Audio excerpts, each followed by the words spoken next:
Falegnameria Paludetto. Da più di 60 anni. Il legno su misura a casa tua. TG Plus News edizione di Venezia, buon pomeriggio. In apertura del nostro notiziario la cronaca. Nei giorni scorsi la Guardia di Finanza ha fermato 2 giovani donne che sembravano in procinto di borseggiare ignari turisti nel centro storico di Venezia. Le 2 sono state sottoposte a controlli, all'esito di quali una di esse, nata in Italia ma di origini bosniache, è stata arrestata poiché destinataria di un ordine di carcerazione emesso nel 2021 dalla Procura della Repubblica presso il Tribunale per i minorenni di Roma per furti aggravati commessi quando era ancora minorenne. La donna, 22enne, poiché di età inferiore a 25 anni in relazione ai reati commessi in età minorile, è stata portata nell'Istituto Penitenziario Minorile Femminile di Pontremoli. ATVO, azienda di trasporto del Veneto orientale, si affida a una società di vigilanza allo scopo di attivare una postazione fissa di addetti alla sicurezza, le guardie giurate, ai terminal di Jesolo e Mestre.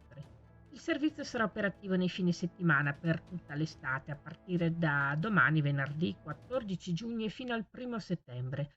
L'attività di vigilanza nella fattispecie sarà operativa nel terminal di Jesolo dalle 17 alle 23 e dalle 5 alle 9 del mattino, mentre in quello di Mestre dalle 19 alle 24. E nell'ambito delle verifiche sulla corretta esposizione della merce nei posteggi per il commercio sulle aree pubbliche nella zona di Piazzale Roma, la Polizia Locale di Venezia ha effettuato dei controlli presso il mercato turistico, riscontrando alcune irregolarità sull'esposizione della merce di 2 banchi appesa alle tende e posizionata eccedendo le dimensioni autorizzate del posteggio.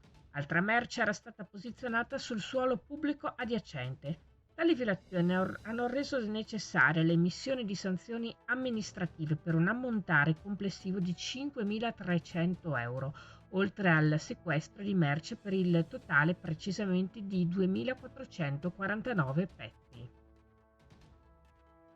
Il cantiere di Piazza San Marco trasloca. Dalla metà del mese di giugno i lavori che gravitano sulla piazza si fermano per lasciare spazio all'allestimento del parco che ospiterà i grandi concerti e gli eventi dell'estate. Il cantiere quindi si sposta verso Palazzo Ducale per svilupparsi dalla Porta della Carta verso il Molo.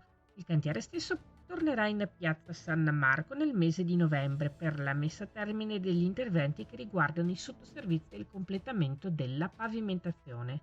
Questa era la nostra ultima notizia. Grazie per averci seguiti. Arrivederci.